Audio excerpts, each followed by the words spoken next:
Shalom saudara-saudara yang dikasihi oleh Tuhan. Firman Tuhan mengatakan bahwa Injil Yesus Kristus akan terus diberitakan dari zaman ke zaman sampai kedatangan Tuhan Yesus yang kedua kali. Saudara dan saya sedang berjalan menuju kedatangan Tuhan Yesus yang kedua kali. Dan saudara, engkau dan saya, Tuhan mau pakai untuk memberitakan Injil keselamatan itu. Sudahkah saudara melakukannya? Salam jumpa dalam program Tuhan adalah Gembalaku. Pernahkah terpikir oleh saudara seberapakah sulitnya Injil itu dipelihara selama 2000 tahun lebih sampai hari ini dan tidak berubah? Saudara, ketika kita membaca kisah para rasul, maka saudara kita lebih memahami bahwa semua itu bisa terjadi karena pekerjaan Roh Kudus yang memimpin para rasul. Dan otoritas yang Tuhan berikan kepada rasul begitu luar biasa. Saudara, jika tidak demikian, maka saudara, kita akan mendapatkan ada banyaknya faksi-faksi di dalam kekristenan sejak abad pertama. Saudara, oleh karena itu, firman Tuhan mengatakan bahwa gereja itu dibangun di atas dasar para rasul dan para nabi. Dan Kristus adalah batu penjurunya. Yaitu Kristuslah yang diberitakan. Saudara, dengan demikian, dari zaman ke zaman saudara, gempuran Injil-Injil yang palsu, yang menyebutnya Injil padahal bukan Injil, serta ajaran-ajaran sesat dan ajaran-ajaran lainnya, yang bertentangan dengan Yesus Kristus, tidak pernah sanggup meruntuhkan kebenaran Injil yang Tuhan sampaikan dan Tuhan pelihara sampai hari ini. Karena Injil Yesus Kristus itu harus terus diberitakan sampai Dia datang kembali. Saudara, mari kita membaca Galatia pasal 2 ayat 1 sampai 10. Kemudian setelah lewat 14 tahun, aku pergi pula ke Yerusalem dengan Barnabas dan Titus pun kubawa juga. Aku pergi berdasarkan suatu penyataan dan kepada mereka kubentangkan Injil yang kuberitakan di antara bangsa-bangsa bukan Yahudi. Dalam percakapan tersendiri kepada mereka yang terpandang. Supaya jangan dengan percuma aku berusaha atau telah berusaha. Tetapi kendati pun Titus yang bersama-sama dengan aku adalah seorang Yunani, namun ia tidak dipaksa untuk menyunatkan dirinya. Memang ada desakan dari saudara-saudara palsu yang menyusup masuk, yaitu mereka yang menyelundup ke dalam untuk menghadang kebebasan kita yang kita miliki dalam Kristus Yesus, supaya dengan jalan itu mereka dapat memperhambakan kita. Tetapi sesaat pun kami tidak mau mundur dan tunduk kepada mereka agar kebenaran Injil dapat tinggal tetap pada kamu. Dan mengenai mereka yang dianggap terpandang itu, bagaimana kedudukan mereka dahulu itu tidak penting bagiku sebab Allah tidak memandang muka. Bagaimanapun juga mereka yang terpandang itu tidak memaksakan sesuatu yang lain kepadaku. Tetapi sebaliknya, setelah mereka melihat bahwa kepadaku telah dipercayakan pemberitaan Injil untuk orang-orang tak bersunat, sama seperti kepada Petrus untuk orang-orang bersunat, karena ia yang telah memberikan kekuatan kepada Petrus untuk menjadi rasul bagi orang-orang bersunat, ia juga yang telah memberikan kekuatan kepadaku untuk orang-orang tidak bersunat. Dan setelah lihat kasih karunia yang dianugerahkan kepadaku, maka Yakobus, Kefas, dan Yohanes yang terpandang di antara soko guru jemaat berjabat tangan dengan aku dan dengan Barnabas sebagai tanda persekutuan, supaya kami pergi kepada orang-orang yang tidak bersunat dan mereka kepada orang-orang yang bersunat. Hanya kami harus tetap mengingat orang-orang miskin, dan memang itulah yang sungguh-sungguh kuusahakan melakukannya. Saudara yang dikasihi oleh Tuhan, Rasul Paulus dapat dikatakan agak terpisah daripada para rasul yang lain. Karena memang saudara, Tuhan Yesus memanggil Rasul Paulus tidak bersamaan dengan rasul-rasul yang lain. Saudara, Rasul Paulus mendapatkan mandat untuk memberitakan Injil kepada bangsa-bangsa lain. Sedangkan para rasul seperti Petrus, mereka memberitakan Injil kepada orang-orang Yahudi. Saudara, meskipun terpisah, Injil yang diberitakan sama. Saudara, pada bagian ini kita mengetahui bahwa Tuhanlah yang mempersekutukan mereka. Saudara, apakah pesan firman Tuhan bagi kita? Saudara, yang pertama, Tuhan yang memimpin para rasul di dalam memelihara kemurnian Injil. Saudara, Alkitab berkata begini, kemudian setelah lewat 14 tahun, aku pergi pula ke Yerusalem dengan Barnabas dan Titus pun kubawa juga.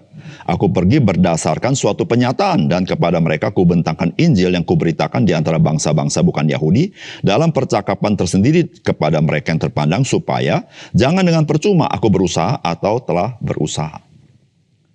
Saudara, setelah sekian lama terpisah dengan para rasul, dikatakan 14 tahun, saudara. Rasul Paulus melayani Tuhan, memberitakan Injil ke bangsa-bangsa lain. Maka Rasul Paulus, saudara-saudara, bertemu dengan para rasul di Yerusalem, saudara. Saudara, Rasul Paulus berkata apa? Itu bukan karena kehebatan dia atau rencana dia, tapi dia berkata itu berdasarkan sebuah penyataan. Artinya bahwa Rasul Paulus digerakkan oleh Tuhan untuk dia pergi ke Yerusalem untuk berjumpa dengan para rasul. Mengapa dia ke sana? Rasul Paulus berkata supaya jangan dia berusaha dengan percuma. Karena dianggap dia berbeda dari rasul-rasul yang lain.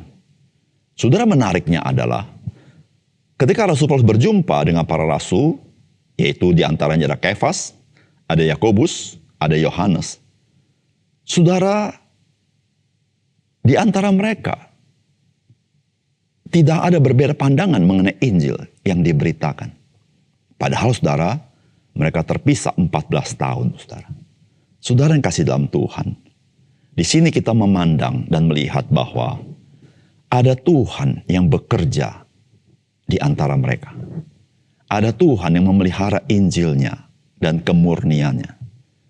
Ada Tuhan yang memimpin Rasul Paulus untuk berjumpa dengan para rasul, supaya gereja Tuhan tidak terjadi faksi-faksi karena merasa ada Injil Rasul Paulus, ada Injil Rasul Petrus. Saudara, ternyata tidak. Yang ada adalah Injil Yesus Kristus. Saudara yang kasih dalam Tuhan, dari peristiwa-peristiwa yang terjadi yang kita bisa baca di dalam Perjanjian Baru, di Kisah Para Rasul dan dalam surat-surat ini, saudara, maka kita melihat adanya campur tangan Tuhan atau kedaulatan Tuhan yang memimpin semuanya itu. Sehingga saudara-saudara, sampai hari ini, Injil yang sejati, yaitu Injil Yesus Kristus, tetap terpelihara dengan baik. Meskipun di dalam gempuran-gempuran Injil-Injil palsu, dan termasuk pengajaran-pengajaran lain. Dan kebenaran Injil tetap teguh sampai sekarang. Dan terus memenangkan orang-orang yang telah dipilih oleh Tuhan. Yang kedua, saudara, Tuhan memimpin pemberitaan Injil meliputi seluruh bangsa, baik yang bersunat maupun yang tidak bersunat. Saudara, firman Tuhan berkata, dan setelah melihat kasih karunia yang dianugerahkan kepadaku, maka Yakobus, Kefas, dan Yohanes yang dipandang sebagai soko guru jemaat, berjabat tangan dengan aku dan dengan Barnabas sebagai tanda persekutuan, supaya kami pergi kepada orang-orang yang tidak bersunat dan mereka kepada orang-orang bersunat. Saudara, pekerjaan Tuhan luar biasa. Saudara, Injil bukanlah hanya untuk orang Yahudi. Tetapi Injil adalah untuk seluruh umat manusia. Saudara, oleh karena itu Tuhan memakai Rasul Paulus untuk memberitakan Injil kepada bangsa-bangsa lain. Saudara yang kasih dalam Tuhan, Tuhan melaksanakan rencananya dengan begitu detail, dengan begitu seksama, dengan begitu teratur.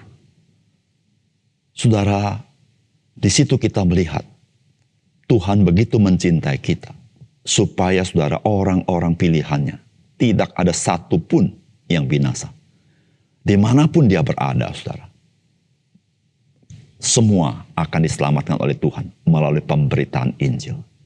Saudara yang kasih dalam Tuhan, Injil Yesus Kristus memberitakan tentang bahwa pengampunan dosa dimungkinkan, yaitu melalui darah Yesus Kristus. Karena tanpa Yesus Kristus mati di kayu salib, tidak ada pengampunan dosa. Dengan kebaikan kita tidak bisa mengampuni dosa. Dengan ritual kita tidak bisa menghapus dosa kita. Saudara, manusia tidak bisa menghapus dosanya sendiri. kecuali Kristus dengan darahnya. Dia menyucikan kita dari dosa-dosa kita. Saudara yang dikasihi oleh Tuhan, Injil Yesus Kristus adalah bagi seluruh umat manusia. Oleh karena itu saudara, Tuhan memelihara Injil itu. Dan Tuhan memakai banyak orang-orang percaya ke berbagai tempat memberitakan kabar baik dengan kuasa Roh Kudus. Sehingga banyak orang boleh mengenal Yesus dan diselamatkan. Mari kita berdoa. Bapa surga, terima kasih untuk kebenaran firman-Mu. Biarlah firman-Mu mencelikkan mata rohani kami. Bagaimana Tuhan yang memimpin, memelihara, dan juga Tuhan yang menggenapi pemberitaan Injil ke pelbagai tempat sesuai dengan pimpinan Tuhan. Hal itu kami bisa baca di dalam Alkitab, di dalam Kisah Para Rasul. Tuhan, terima kasih untuk rancangan-Mu yang ajaib itu. Dalam nama Tuhan Yesus kami berdoa. Amin.